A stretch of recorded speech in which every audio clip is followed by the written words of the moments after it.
pouvoir ou un droit à l'information auprès des autorités, puisqu'effectivement, il y a cette obligation d'avertir ou d'informer les autorités, voire même enregistrer le PV d'assemblée auprès des autorités en vertu de la loi 75/00, et le notaire pourrait éventuellement s'informer à ce niveau, comme il le fait au niveau de la conservation foncière. Il se peut qu'il le fasse auprès des autorités. Quand bien même la loi ne le prévoit pas, c'est uniquement à ce stade et à ce niveau que le notaire peut intervenir. Mais jamais au niveau de la copropriété faire le déplacement pour mener des investigations. Il n'est pas habilité à le faire, il n'a pas la qualité pour le faire, la loi lui interdit. Voilà, donc il faut soit se contenter de la déclaration des parties, soit s'informer au niveau des autorités, c'est tout. Au moins, il aura fait le nécessaire pour ne pas engager sa responsabilité. Vous savez, l'obligation de faire, ne pas faire, ou s'abstenir de faire. Le notaire, il pourrait s'affranchir de la responsabilité s'il justifie qu'il a tout fait afin d'obtenir l'information nécessaire, quand bien même la déclaration de la personne concernée serait enregistrée au sein de son étude. Alors, nous avons trois questions. Maître Alaoui Esmina, puis président, puis Maître Dina Yacoub. Maître Alaoui Esmina.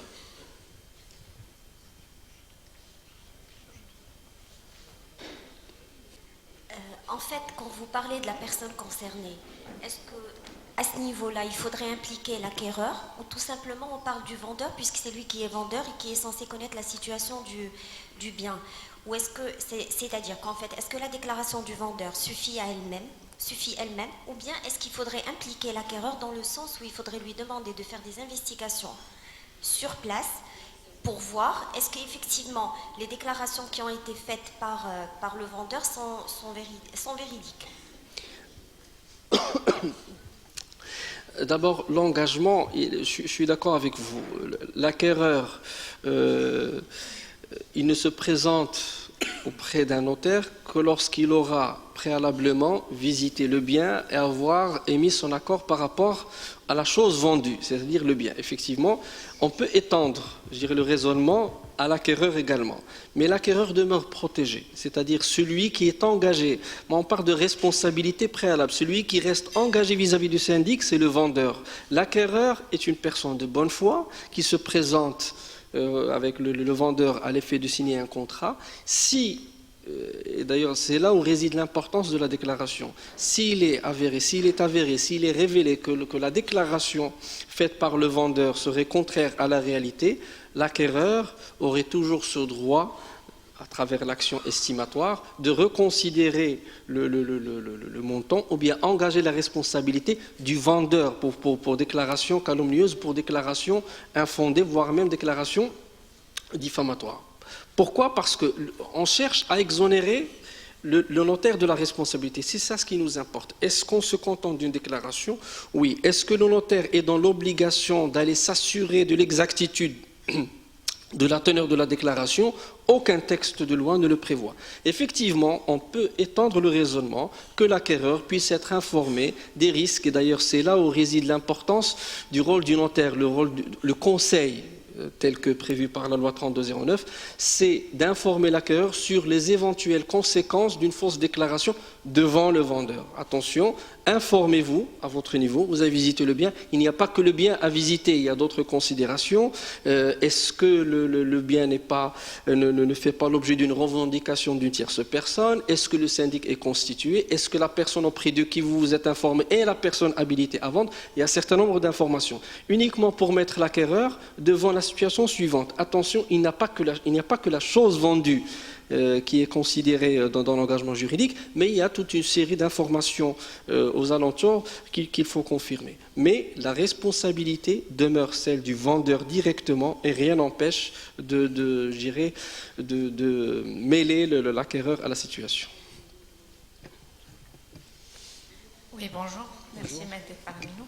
Donc je rejoins Alaoui sur ce qu'elle a dit. Moi, en fait, dans ma pratique, ce que je fais, c'est que j'envoie l'acquéreur, quand on me dit qu'il n'y a pas de syndic légalement constitué, d'aller vérifier et de me signer une décharge. Pour deux raisons. Et d'une, parce que c'est l'acquéreur qui se retourne contre le notaire s'il y a des arriérés. Il revient directement sur le notaire, quand bien même on lui a lu la loi, expliqué, on a expliqué toutes les décharges, on les a, mais aussi parfois dans la pratique, il y a eu beaucoup de constats où il y avait effectivement des arriérés. Et donc, même le syndic est venu avec l'acquéreur, avec les papiers, on a pu effectivement défalquer ça du prix de vente. Donc je pense que c'est la protection pour le notaire, parce qu'on doit se protéger nous aussi bien l'acquéreur que le vendeur, est beaucoup plus, je pense, importante que le simple fait que le vendeur déclare dans l'acte qu'il n'y a pas par devant notaire qu'il n'y a pas de syndic. Oui, je suis d'accord avec vous sur le principe, sur le fond. Mais quelle responsabilité pourrait-on imputer au notaire si il est révélé effectivement que contrairement à la déclaration, il y aurait des arriérés? Donc, si une personne, si l'acquéreur, parce qu'effectivement ce sont les acquéreurs en général qui se retournent contre le notaire. Oui, mais est-ce qu'il y a une décision de justice qui a été rendue dans cet effet? J'ai eu des cas où j'ai défendu l'un de vos confrères, où effectivement un acquéreur a jugé utile de l'assigner en justice pour ces considérations. Il a été débouté tout simplement parce que l'acquéreur en question n'a pas réussi à prouver où réside la responsabilité du notaire. À quel niveau il a enfreint la loi? Quelle est la disposition, je dirais, légale qui n'a pas été observée par le notaire pour que sa responsabilité soit engagée? Raison pour laquelle, afin de s'affranchir, et en l'absence effectivement d'une disposition claire là-dessus, que ce soit au niveau de la loi 18-0 ou au niveau de la loi 32-09, il n'y a pas de disposition qui régisse ce cas de figure particulièrement. Raison pour laquelle la seule chose que pourrait faire le notaire, c'est de se contenter de ce que prévoit la loi, se prémunir à travers une déclaration. Si l'acquéreur décide d'assigner le notaire, il va le faire. Donc ce n'est pas le fait qu'il franchisse le pas. Vous savez, il y a des gens qui ont des revendications infondées, ils franchissent le pas. Donc on ne peut pas interdire à une personne d'aller vers le tribunal. Donc c'est un droit reconnu constitutionnellement, c'est-à-dire on a le droit d'aller en justice. Mais est-ce que la justice va donner raison ou pas? C'est là où réside, je dirais, l'intérêt et l'importance. Est-ce que les juges suivent? À la date d'aujourd'hui et à travers les cas de jurisprudence que j'ai eu à traiter, il n'y a pas eu de notaire, il n'y a pas eu de responsabilité de notaire qui était engagée dans ce cas de figure particulièrement. Les acquéreurs, par manque d'information, par manque de maîtrise de la loi, ils se retournent contre le notaire. Pourquoi? Parce qu'ils seraient dans l'incapacité de poursuivre le vendeur, alors que une assignation serait plus judicieuse contre un vendeur que le notaire. D'ailleurs, il serait plus intéressant de l'engager en vertu de la déclaration faite par devant notaire. Donc le notaire, il aura prouvé sa bonne foi en vertu de la déclaration en question. Oui, bonjour, Oussad Al-Iraqi. Je voudrais juste savoir qu'est-ce qui serait préférable, insérer la déclaration du vendeur au sein de l'acte ou juste demander une déclaration sur l'honneur signée, légalisée? Qu'est-ce qui protégerait le mieux le notaire? Dans l'acte. Dans l'acte. Dans l'acte. Et si entre-temps un syndic se forme? Oui, mais de toute façon, la déclaration, elle a une date. Donc, si le syndic se forme ultérieurement ou en cours de création, là, c'est une autre paire de manches. Mais il serait plus intéressant. De toute façon, les deux cas de figure, vous savez, on est en train d'improviser. Tous les moyens sont bons pour protéger le notaire. Tous les moyens sont bons. En absence d'une disposition dans la loi, tous les moyens sont bons pour le protéger. Donc, une déclaration sur l'honneur, elle a sa valeur juridique, elle a son poids, elle a sa valeur juridique. Une déclaration insérée dans le corps du contrat, elle a plus de poids. Pourquoi? Parce que pour éviter le faux, éventuellement. Vous savez, une déclaration sur l'honneur, c'est pas notarié, c'est pas le contrat, c'est pas un acte authentique. Donc, si vous l'insérez dans l'acte authentique, au moins vous bloquez, je dirais, l'éventuelle revendication basée sur le faux usage de faux. Donc, la déclaration au sein du contrat, c'est un acte authentique. Donc, s'il y a contestation, il faut qu'elle se fasse au pénal, sinon, elle engage les personnes concernées. Parce qu'il faudrait savoir que le contrat, pour qu'il soit signé par toutes les parties, il prend un certain délai. Surtout s'il y a un crédit bancaire. Oui. Donc, entre le moment où la banque elle signe et entre le temps où le client il vient signer, ce laps de temps il peut servir à... Alors au début on va mettre qu'il n'y a pas de syndic, selon la déclaration du vendeur, mais ensuite ça va être faux. Non, ça ne sera pas faux, tout simplement parce que la date à laquelle vous recevrez, je vous dis, vous allez combiner entre les deux. Je vais faire une Je reçois le vendeur. Non, oui, je vais improviser à votre place. Je vais essayer de vous aider. Faites une chose, la déclaration sur l'honneur, hein, et puis sur la base de la déclaration sur l'honneur, vous l'insérez au sein du contrat. Pourquoi? Parce que si le syndic est en cours de constitution, au moins le jour où la déclaration sera faite, il ne sera pas encore constitué, parce que si c'est en cours de constitution, ça prendra 1 semaine, 15 jours, 10 jours de plus. Donc le jour où la déclaration est faite, il n'y avait pas de syndic. Donc même à ce niveau, vous êtes complètement protégé. Mais si vous permettez, on est en train de mettre en cause l'acte authentique. وعندنا واحد لا براتيك ديال اشاك فوا ندخلوا واحد déclaration sur l'honneur légalisée. Mon avis, l'acte authentique et là sa valeur juridique beaucoup plus qu'autre chose. Voilà, donc les documents volants ou les déclarations sur l'honneur, à mon avis, voilà, surtout on est en train de construire une pratique notariale. Donc si on se met d'accord tous dans cette salle, le conseil, si on se met d'accord tous sur le fait que les déclarations sont contenues dans l'acte, tout le monde va le faire. La loi 3209, par rapport à l'ancienne loi de 1925, d'ailleurs 1925, en principe, quand la pratique, quand une interprétation de la justice, comme quoi les déclarations n'ont pas de valeur juridique, qui sont insérées dans le corps de l'acte. Maintenant, من part devant حتى dans l'acte. كل شيء راه authentique. يعني l'article 27 دابا واضح ما فيها لا هذه ولا هذه. Donc autant insérer les smissos. Pour votre question, je pense le cas où l'Assemblée est en cours de constitution. Je vais rapporter fidèlement ce qui m'a été dit, que c'est en cours de constitution. Donc, comme ça, je ne pas alors, Maître Ben Ali, tu as une question?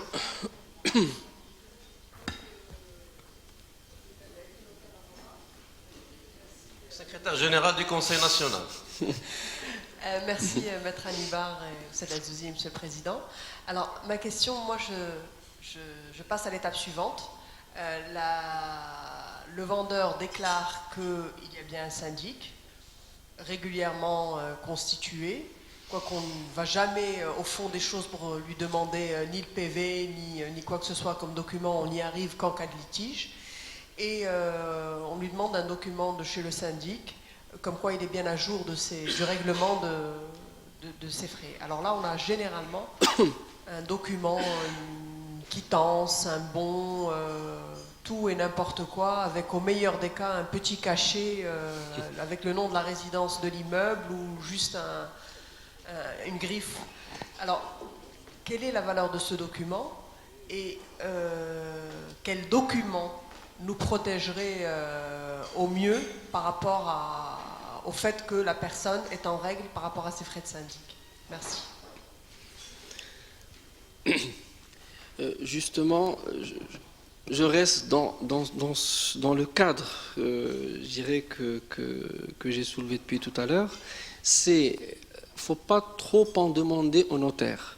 C'est-à-dire, le document étant produit, est-ce que le notaire devrait aller s'assurer de l'exactitude des mentions et des énonciations que comporterait ce document?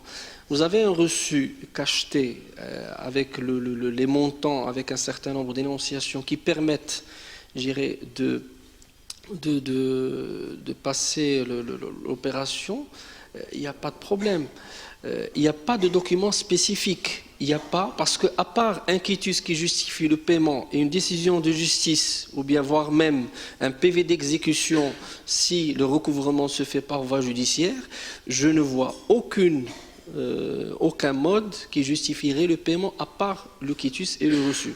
C'est la raison pour laquelle il faut revenir, je dirais, à la source. À la source, c'est-à-dire le syndic, c'est-à-dire si la personne ou bien si le syndic réussit à justifier sa qualité, c'est-à-dire en tant que syndic en cours de mission, s'il vous justifie par un certain nombre de documents, le PV notamment, comme quoi c'est le syndic et il est habilité à délivrer les reçus à cet effet, il n'y a pas de problème. Mais est-ce que le notaire a les compétences requises pour aller vérifier les reçus qui sont remis à cet effet ou les documents qui justifient le paiement, mieux encore, il y a des syndics nommés en tant que personne physique. Il y a des reçus qui sont signés sans cachet. Est-ce qu'un reçu sans cachet a de la valeur?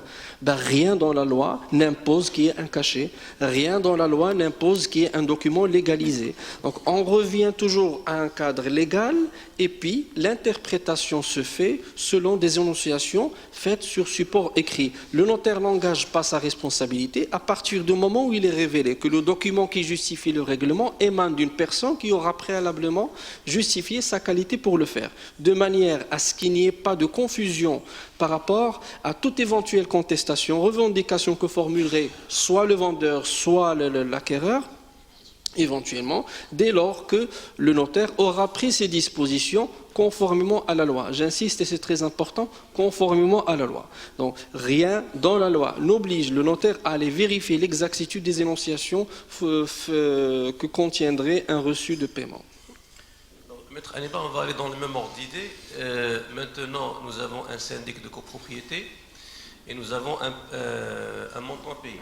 Nous avons reçu une notification, donc quoi, nous avons eu connaissance de l'acte que vous êtes en train de passer et on vous donne un montant de, par exemple, 5 000 dirhams à payer directement au syndic. Premièrement, dois-je m'assurer de la prescription?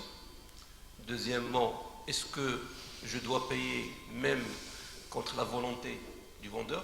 Le vendeur qui dit non, c'est prescrit, je ne peux pas payer, j'ai déjà avancé à la cour. Donc beaucoup troisième cas, c'est le cas où l'acquéreur et le vendeur veulent ne pas payer. Bien, j'ai eu à traiter un cas similaire, donc la question tombe au bon moment. Pourquoi? Parce que le notaire n'est pas l'avocat, donc il ne peut pas être l'avocat, et encore moins le juge, et encore moins l'huissier de justice chargé de l'exécution. Parce que dans ce cas, il appartient, selon cette lecture, on fait passer le notaire pour l'avocat qui est chargé d'aller défendre les intérêts de l'une des personnes, s'ériger en juge, donc dire si le montant est justifié ou pas, et s'ériger en huissier de justice pour aller exécuter. Il faut rester en retrait. Si contestation il appartiendra à la justice de se prononcer dessus. Il y a deux manières de régler les cotisations, soit de manière, automatique et directe du copropriétaire entre les mains du syndic. S'il y a contestation, c'est une décision de justice qui le fait. Éventuellement, le notaire peut payer s'il y a une saisie arrêt ordonnée par le tribunal, validée à travers une procédure bien entendu au fond qui autorise le notaire à payer. Je n'ai pas connaissance d'une disposition de la loi qui prévoit la possibilité de trancher, de justifier, de dire si telle créance est effectivement justifiée ou pas, aller interpréter la prescription, ça ne relève pas des compétences du notaire. Donc s'il y a une contestation quelconque, il y a un montant qui devra être, retenu entre les mains du notaire, jusqu'à ce qu'il y ait soit un reçu délivré par le syndic, soit une décision de justice à cet effet. On a le droit de retenir un montant jusqu'au délivrance du quitus du syndic, parce que tout simplement en se basant sur les dispositions de l'article 26 de la loi 1800. D'accord. Est-ce qu'il y a une question au fond de la salle? Le syndic nous envoie une lettre, on garde l'argent, le vendeur ne veut pas payer, et puis on n'a pas de décision de justice, on n'a pas d'arrêt, de saisie-arrêt, et le paiement n'intervient pas. Les années passent, des fois ça peut arriver. Jusqu'à combien de temps? C'est-à-dire on peut retenir l'argent en combien de temps? 1 an, 2 ans, 3 ans? Vous avez, il me semble, une obligation vis-à-vis de la CDG. Voilà, vous avez des obligations. Bloqué à la CDG, vous vous débarrassez de ces sommes. Contestation, il y a entre les deux parties, il appartiendra à la justice de se prononcer dessus. Si exécution, si décision il appartiendra à la personne la plus diligente, ou puis à la partie la plus diligente, d'aller suivre l'exécution entre les mains de la CDG éventuellement. Ça prendra le temps qu'il faudra. Ça prendra. Comme ça, la responsabilité du notaire reste dégagée en termes. D'abord, c'est très important vis-à-vis de la loi. Donc, il faut la consignation et là un délai. Dès lors que ce délai est dépassé, il faut que ces sommes soient consignées entre les mains de la CDG. Voilà. Alors, Monsieur le Président, il a une question. Voilà. Non, peut-être que j'ai je vais me contredire. Je vais me contredire un peu avec le CED. Je considère que lorsque le notaire reçoit une opposition émanant de la part du syndic, C'est pas une saisie, une opposition. une opposition, une lettre, une notification, un courrier, contre-accusé de réception, l'essentiel c'est que le notaire soit informé. Moi, je considère que le notaire, et là on pourrait discuter, que le notaire ne peut pas éternellement garder l'argent chez lui.